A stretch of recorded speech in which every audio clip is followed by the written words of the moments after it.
Theodore Roosevelt said it the best. Comparison can be the real thief of happiness.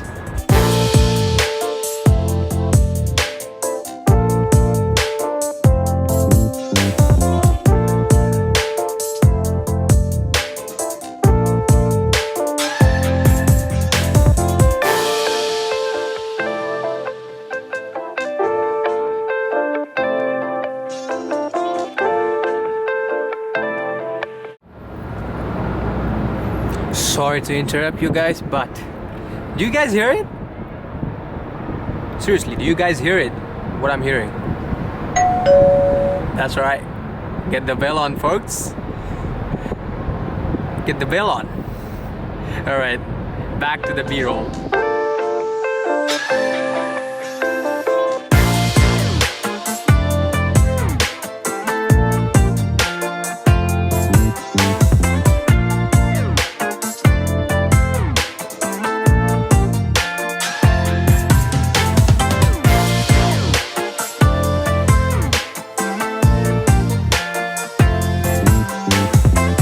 Welcome back to the channel, you guys.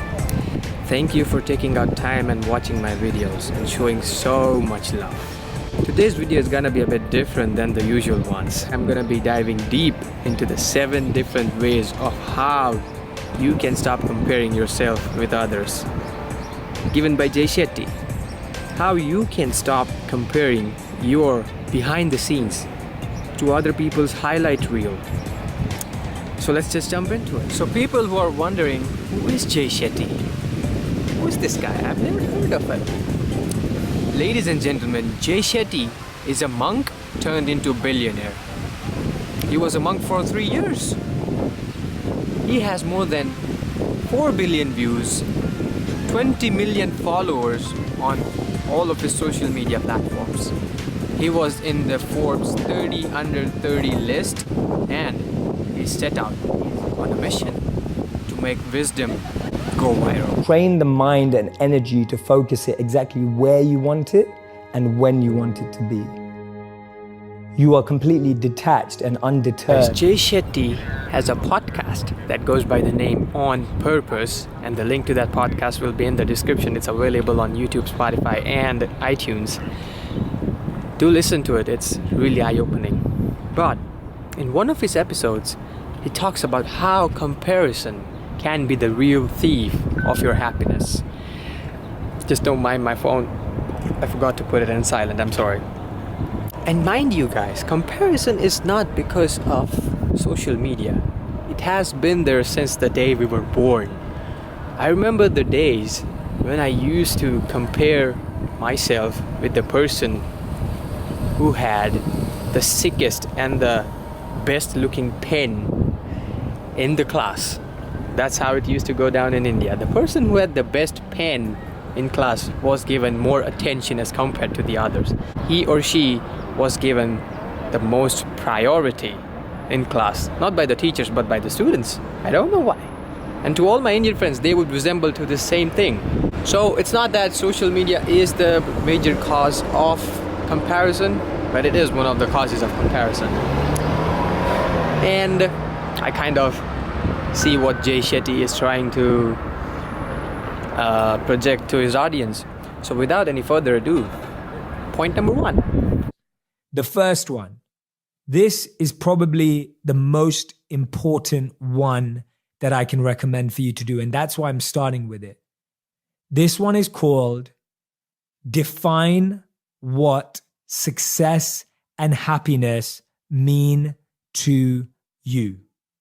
Define what success and happiness mean to you. That's right, you guys. Define what success and happiness means to you. And he further on adds to the question, define what success means to you emotionally. Define what success means to you mentally. Define what success means to you physically. Define what success means to you spiritually. And define what success means to you emotionally. Because if we don't define our success and happiness, we are by default gonna use other people's definition of success, and basically we are gonna compare each other with them. That's where the comparison starts. Let's take an example of being successful and happy physically. If you compare yourself to LeBron James or Cristiano Ronaldo or Mr. Olympia Phil Heath, and you want to be physically like them, you gotta think that they have, that Phil Heath, he has his coach, he has different people prepping up his meals for him. He runs a company alongside. His career is his body. Their career is their body. So they have a rehab team. They have a gym team. They have all different types of people working behind them so that they can perform at their peak during the competition. You gotta understand that first. The biggest challenge to this definition of success is we believe there are a bunch of people who have it all, but that's not the truth. The truth is you can have it all, but not all at the same time. I went to places where I had more spare time to grow, to travel, to think, and I went places where I didn't have the time to grow, but I've had amazing opportunities to take on to. So it's okay not to have it all at the same time. Give up that false belief. Once you figure out what success means to you, what your definition of success is, you'll notice that our definitions of success are different. That's why we look at people and wonder, why are they working so hard? Wow, their life must be so bad, so tough. But it's not. They just have a different set of priorities. They know what the definition of success is for them. They know their definition of success. Now it's your turn to find out what's your definition of success. And mind you guys, we compare ourselves the most when we don't know what we stand for. So when we do know what we stand for, we literally have no time for us to compare ourselves. So guys, step number 2. That's right, we got 7 of these. Discover your strengths. Now that you've defined what success means to you, you need to discover your strengths. Discover your strengths. Once you figure out what your definition of success is, the next step is to discover your strengths. The problem, the challenge with comparing is that we always compare our weaknesses to other people's strength. So what you gotta do is discover your strengths. That's how you flip it around. So let me explain what I mean by that. So if you don't know what your strengths are, you'll compare yourself to someone who's really good at singing. You'll compare yourself to someone who's really good at dancing. You'll compare yourself to someone who has a great blog. You'll compare yourself to someone who has a great podcast. You'll compare yourself to someone who's great in engineering. The comparison just goes on and on and on. But once you discover what your strengths are, the comparison just shrinks down to the people in your area.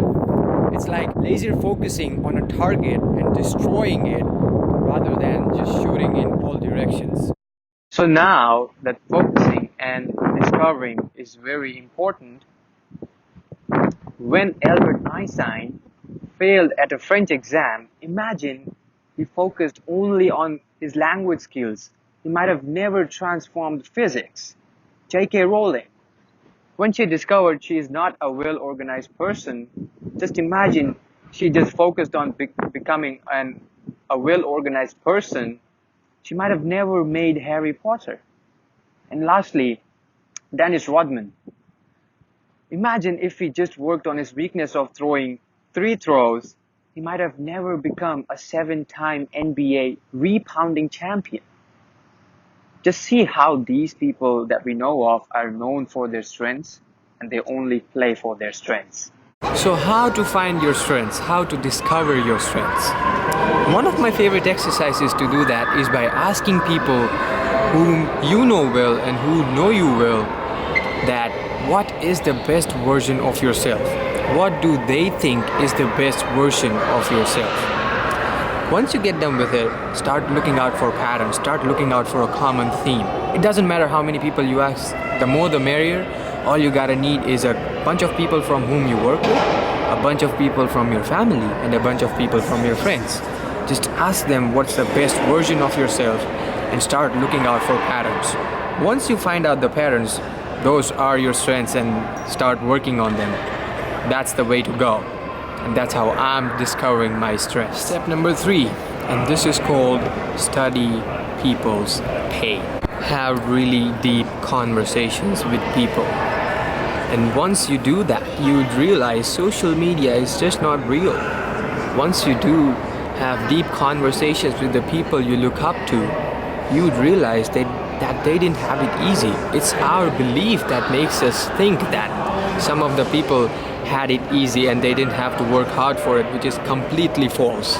Recognizing the hard work that has gone behind of what they currently have can help us stop comparing. And that's what you want to do. That's the point where growth begins. Alright guys, these are 3 of the 7 ways where you can stop comparing yourselves to others, comparing your weaknesses to other people's highlights. These are 3 of the 7 ways. I'll cover the remaining 4 steps in the upcoming video. Just let me know if you guys love these types of videos. I'll definitely have the pranks, the shenanigans that I do around Detroit. Those videos are obviously gonna be there on my channel. But do you guys love these types of videos where I can help you break down what Jay Shetty is trying to project to his audience? And I'll see you guys next video.